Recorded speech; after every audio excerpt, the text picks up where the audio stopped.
Hello guys and welcome back. So in today's session, I'm going to be answering some questions with regards to working with spirit, mediumship development, all of the things.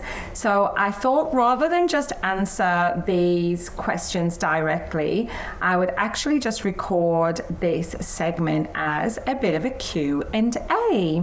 So these are some of the questions that I have been asked, and I'm going to be honest here. I'll try my best to answer them honestly and also just answer them from my own experience. And this is one of the things I'm constantly banging on about, is that you have to take what resonates with you and leave behind what doesn't. So that goes for this Q&A as well. So if there's something that resonates with you, amazing. But if it feels a little bit sticky for you, that's okay.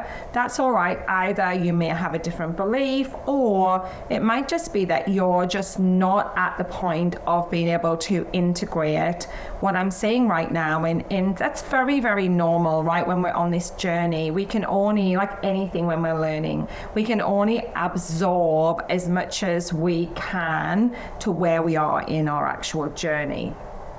Make sense? Okay, amazing. All right, so these are some of the questions that I have been sent. So Meg wrote, I worry about connecting to evil or demon energy. What is the best method to protect yourself from this when you're working and practicing? Now, I actually kind of got a couple of questions similar to this. So Danielle also said, do you ever find spirits that make you feel darkness, and how do you handle that? So this is definitely something that seems to be a point that people are worried about, right, in working with spirit energy. And most of the time it's because when we were younger, we had some kind of experience that made us fear working with the spirit world, or we may just have had people that tell us, oh, it's dark or evil or whatever that is as well. We watched a lot of television and movies and all the things that sort of dramatize everything as well. That can also be a factor.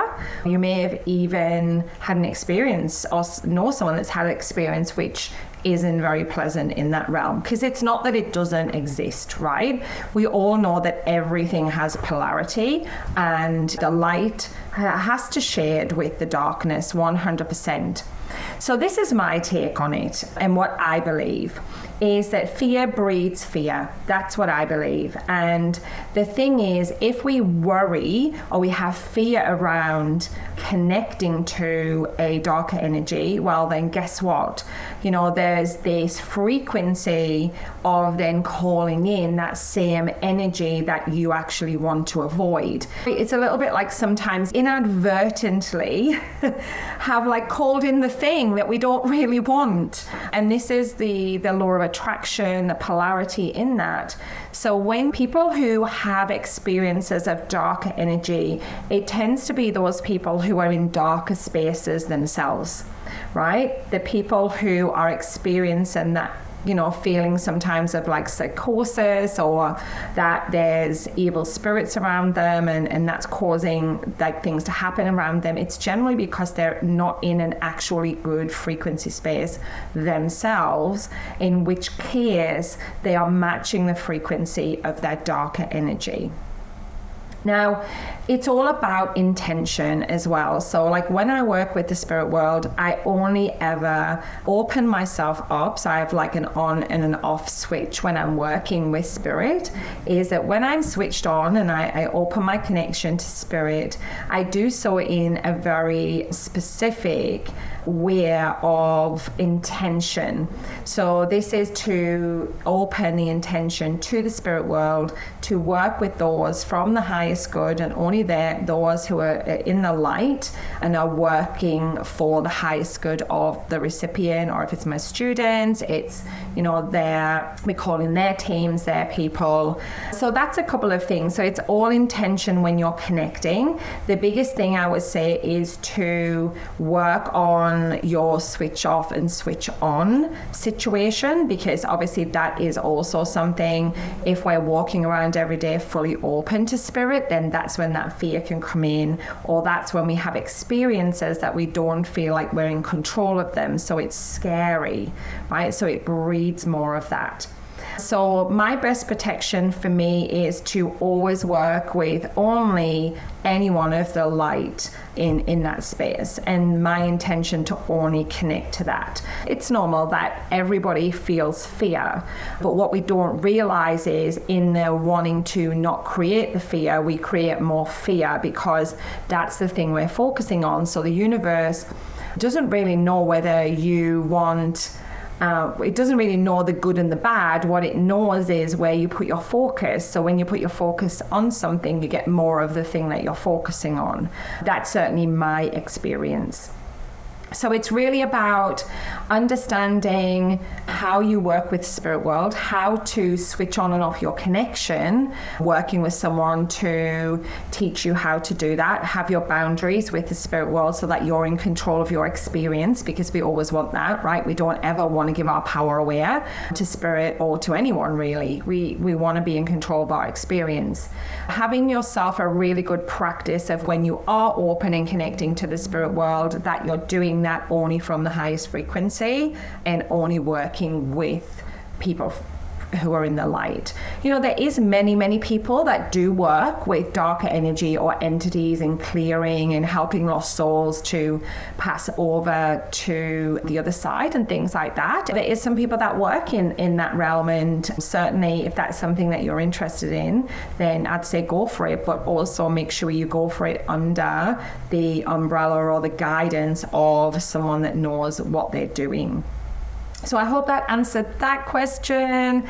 So another question I got was, Lynn sent me a question. It says, I never know what to ask my guides to really get to know them. So my mind goes blank. I meditate and know it's them, but what do I ask beside what's your name? Send me signs and synchronicities. This is a great one, a great question. So what comes to mind when I read this, all right, is like, what would you want to know about a new person that you connected with, right? So it might be things that you have in common. You may ask, like, what do they do for a job? And it could be that, then there might be something that they do that's going to assist you on your path, right? So I always think with spirit guides, a really good thing to ask them when you're sitting is, what do I need to know for my highest good right now? Pure and simple. What do I need to know for my highest good right now? Everybody's going to be different with their spirit guides. Each one of my spirit guides kind of has a job that they do for me. So if I need help in a certain area or a certain thing, I will call on a specific guide who has come forward to tell me that that's what they're here to work with me for.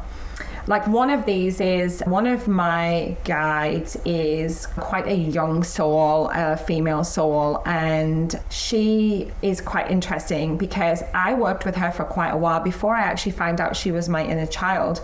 And so now I know when things get serious, I'm not having enough fun, she comes forward quite strongly to remind me to step back in the lightness, you know, when the energy's heavy and I'm doing in my masculine. She comes in more to bring in that feminine, that childlike feeling, and to remind me to drop back into that. So yeah, like find yourself a really nice meditation, and really the world's your oyster. Another thing that my spirit team do is that I often can go into meditation for healing with them. So if I am feeling really heavy, you know, I'll just go into a meditation and I'll invite them in and I'll just ask them just to give me some healing. Like they don't need to necessarily talk to me. Yeah, so that's some ideas, hopefully, of how you can get to know your spirit guides a little bit better. So Stephanie asked, are there ever spirits that don't want to be connected to, like consent both ways? I do believe it's love and light, and if the sitter is desiring to connect, there's healing to be had. And resentment is human, yes. But what if a particular spirit's not ready, doing their soul work, or feels it's not the right time to connect? This is an interesting question, and you're going to get a lot of different answers to this depending on people that you ask and how they work, right? So there will be certain mediums that say there's a certain amount of time they have to go into their life review, and then they have to learn their lessons, and they have to come out the other side, and then you can connect with them. For me, I don't believe that there's ever a time when a spirit would not want to necessarily connect. And I actually find often it's more the other way around. So often the spirits that want to connect can often be loved ones, for the want of a better word, of someone that doesn't want to hear from them because they have trauma associated with them, or they had not a very good relationship, things like that. And then it's more the sitter that doesn't want to take the spirit, the communicator. So what can kind of happen here sometimes is the recipient is very much like no in their receiving, and it's not that it's a no, it's that they actually just don't want to communicate with this person. Now, as for maybe that it's not the right time to connect, the thing that I would say is that they're not doing anything else, right? They're with the person.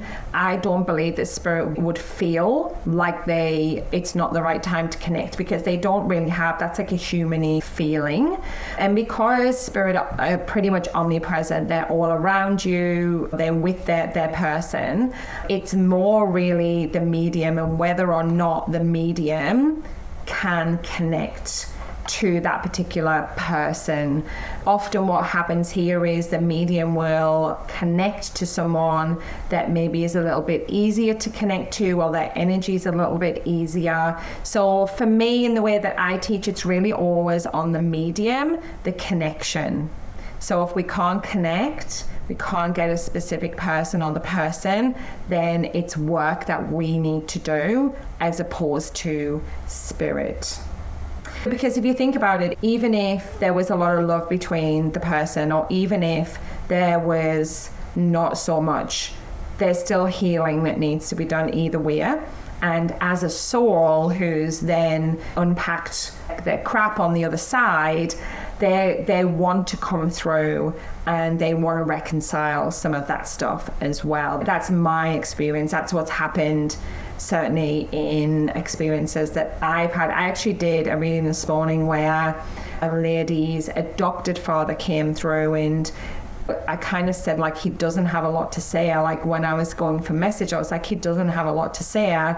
And she was like, yeah, I could understand that, because nothing that he's got to say I would want to hear. So, sometimes it's the lack of communication that is the communication, if that makes sense.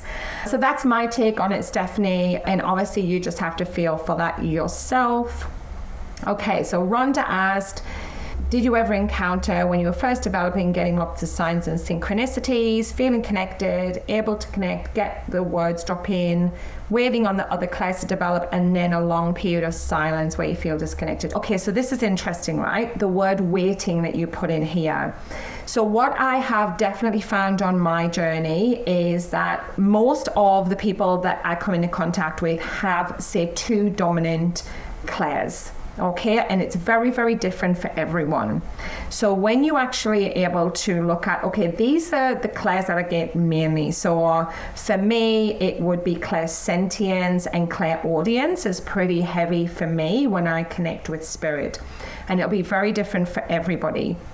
And then what then happens is you go, okay, so these are the things that I'm kind of good at, that's easy, that comes to me. These are the clairs that I'm going to have to work on a bit more. Now, what I mean by that is, if you're waiting for those clairs to come online, they're probably not going to come. So let me tell you why. It's a little bit like going to the gym and then going, okay, I'm really good on the rowing machine and I'm pretty good at lateral pull downs, but I'd really like to get better at running on the treadmill and, I don't know, the cross trainer, right? But if you're just going to wait to get good at them things, you're not going to get good at them. So what do you have to do? You have to work the muscle. We have to work the muscle. This is where getting into practice circles is going to be key, right? These are where you can work through these things and practice these different clairs. So what we have to do is we have to go, okay, so I'm really good at this and this. It's a little bit like I want to learn to write with my left hand, right? It's not going to be easy. It's going to be easy for you to just pick back up the pen in the right hand if you're right-handed. It's going to take a lot more for you to write with your left hand, but the more you practice, the easier that's going to get. So what I would say to you is, I don't really generally work, certainly not in mediumship, with any tools. If I'm working psychically, then yes, I do. And I work predominantly with tarot myself, sometimes a bit of pendulum. In helping you to open up your intuition more, your intuition is more about your inner knowing. So when you get a hit, like a download, like a thought, and you think, oh, I should really go and get that massage, doing that is strengthening your intuition. So having this download of going, oh, I could really want to have that for dinner tonight, going and doing that is strengthening your intuition. So strengthening your intuition is more about trusting and acting on the nudges, the breadcrumbs that you receive that are not yours necessarily, right? So it might be a thought that you get in your head and you are like, oh, it's not something I was thinking about, right? Interesting that. Pause, get curious. What could that mean? What do I need to know about this right now? So this is the bit where you start to trust your intuition. A really good one for this is like waking up in the morning and actually thinking in your mind, what am I going to wear today? Allowing your intuition to scan your wardrobe, right? It's going to get hits. It's going to give you clothes that's in your wardrobe. Try this. It's actually really cool. Right? You're going to get them in your head, right? And then you're going to go, okay, I'm going to trust that, trust my intuition. I'm going to wear what I actually seen and I was given, and I'm going to do that because we're using our clairs every single day in our normal life. We're just not noticing that we're doing that. So I hope that helps with that. So when did you start discerning the energy of spirit? And did you ever feel like you weren't connected and you were just grabbing data out of thin air? And if so, did the data come slow in the beginning, or is it just not a strong link? How do I get a strong link? Okay, so let's unpack this bit of the question. So when did you start discerning the energy of spirit? So for me, the energy of spirit actually came in a physical form. So I actually started to have physical experiences in my environment that were energetic. So that, what I mean by that is things moving by themselves, things kind of changing or switching on, synchronicities that were happening, like having something that's lost and then it turn up immediately after. So I actually started to have really, really strong physical, energetic experiences. And I think for me, that was more just spirit was knocking really loudly because I was kind of ignoring. And I think the first feeling of this was more like being able to give people sort of advice and not really know where the information come from. That was another thing that was happening to me. Then I started sitting in a circle. So this is the biggest thing. To strengthen your link to that spirit energy, you need to create some space for yourself, right, in the beginning. And the connection to spirit starts with the connection to you. So if your mind's busy, your environment's chaotic, you can't get any time to sit with yourself, then that's when you're going to struggle. So finding a space where you can go into a circle. I actually found an in-person circle, which was amazing. And I started going there regularly, and then I started actually regularly meditating. And then I would meditate for a purpose, like to connect to my guide, to receive information, and then allowing yourself to know your own energy is the first thing, and then the energy of spirit. So when the energy of spirit comes into your field, then you're aware of the difference in the change of frequency between that. Now, honestly, for me, this was the point that I did go into a mentorship and look for someone, because I was receiving stuff left, right, and center.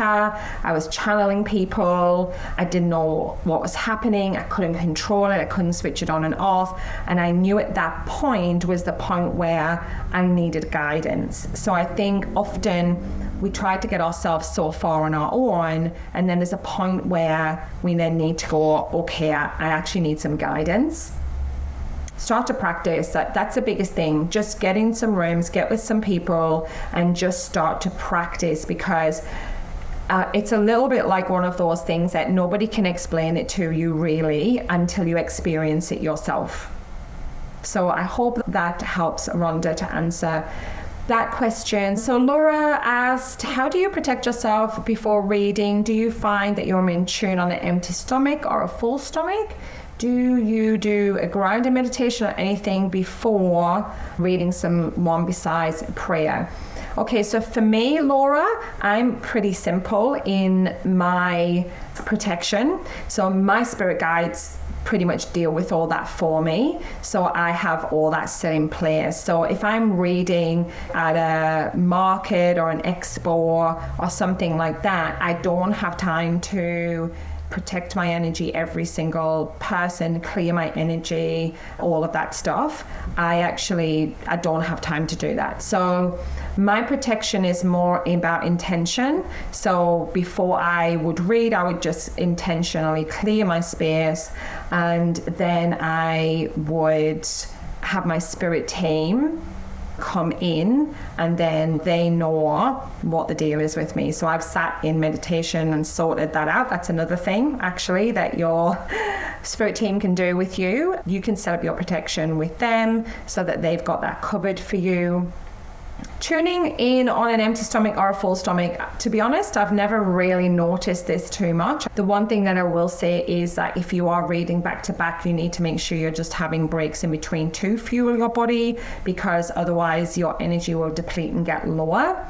And yeah, the grounding meditation is literally just the intention of opening, bringing in my guides, everyone for the highest good. I do that every time before I actually go into classroom as well. And yeah, that's all I do. I don't have anything big and fancy, is because I want to not have something that I have to do to connect, right? So the more that you put in place about, I have to do this, or I have to do a prayer, I have to protect myself, I have to sage, it means that you have to do all those things, right? And that you create this experience and belief that if I don't do all those things, I can't connect.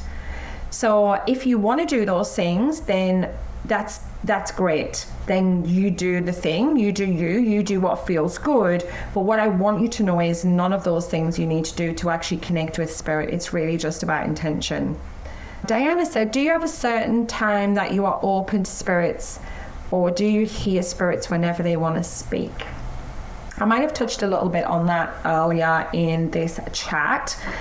When this first comes online, and I'd love to know from other people how they feel about this. Certainly this was my experience. When this first really came online for me, when I had my full awakening, I was literally, and some of you would have heard these stories, is I was fully open to spirit. And what I mean by that is spirit could visit me anytime and speak to me, whether I was asleep, whether I was in massage, whether I was doing my muggle job, whatever that was. I'd be standing in a cafe and I'd be aware of someone's loved one and that sort of thing. And at first, it's a bit cool, right? It's pretty cool in the beginning, because it's like, this is pretty cool that I can do this, right? However, it soon gets uncool when you're literally getting no peace, and also you are unable to switch it off, right? And a lot of students that come to work with me, the first thing's like, no, I love it. Like, I'm open to everything. Like, I want everything to come. Like, I want to experience everything, all of it. Yep. And I always think in the back of my mind, give them about 2 months and then they'll be back going, how do you do that thing in the way you just do that switch on and off? And, you know, there's a very fine line between it. Like, I don't ever really want it to be off. Like, I am not getting anything at all because I want to be able to trust my intuition. So when my off switch is off, I receive information for myself, for my higher good, my intuition, right? But that's my time for me. Like, I do not want to be in a $250 massage and literally having the grandma of the girl that's massaging me speak to me for the whole hour, which is a lived experience for me. Because then I'm creating a situation where I don't get any peace and I don't get any quiet, and that's my time and I deserve that switch off. And this is how people burn out. They stop going to functions, they isolate because the world outside becomes too loud, right, for them to handle, because they have all of their clear senses. Everything is switched on and very, very heightened, right?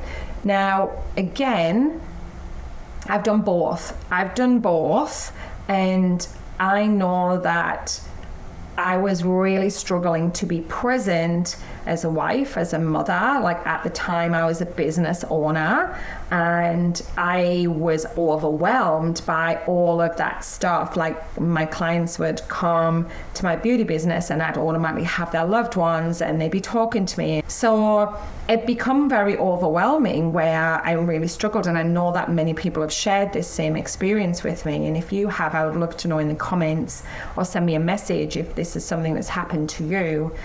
So going back to the question, Diana, do you have a certain time that you are open to spirit? Yes. So I'm open to spirit when I'm working with spirit. So if I am reading or if I'm in class with my students, I am setting the intention to open up and receive messages from the spirit world for their guidance, their higher good, for obviously for my learning along the way as well. And then when I am finished and I shut down my connection to them, my team know that that is the time that I am only receiving information from me for my highest good, not for anyone else. And it just takes time to get that right for you and get the balance right. I did go through a phase where I literally turned everything off. I was like, no, I don't want to hear it. Like, it's too much. Don't give me anything. But then I was literally not receiving anything for me. So it's like something happened and I'm like, oh, why did I not see that? Like, why did I not think that was going to happen? Like, how come I didn't like tune into that? And I realized it was because I had like literally a big red X over my off switch when I switched it off.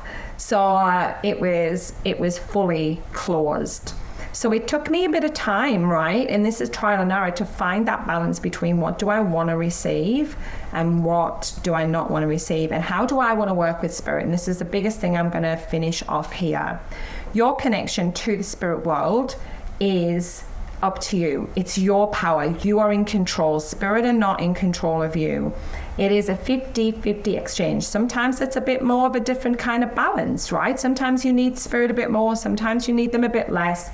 And it's about finding that balance that works for you in your life so that you do not feel like you're out of control of what's going on. We always want to be in control of our experience, right? That's empowering. We don't want to be disempowered. We don't want someone else running our life. Yeah. So the last thing I'll say is, if spirit don't have boundaries with you, there's probably a very good chance that you don't have boundaries with yourself. mirror, mirror on the wall, right? So if you are struggling, Spirit are talking to you all the time, they are telling you to do things and they want things from you, then there's a chance that in your everyday life, that's exactly who you are. Change something there, and then that will mirror into your mediumship, your spiritual work as well. So thank you so much, ladies, for all of these questions. I hope that I've answered them for you. And remember, everything is your own discernment. You get to put in your recipe the things that resonate with you and the things that don't. And leave behind what doesn't. You get to choose. Well, thank you so much for your questions, and thank you so much for listening, and I will see you next time. Thank you so much for tuning in to Diary of a Medium, Stories from the Spirit World. If something in today's episode has sparked something within you and you are curious about your own spiritual gifts, then check out my website on how I can support you. If you have your own story to share, then please reach out. I'd love to hear from you. If you want to support me, you can subscribe, leave a review, or simply share this with a friend. So until next time, trust yourself, trust spirit, and keep listening to the whispers from the universe. Bye for now.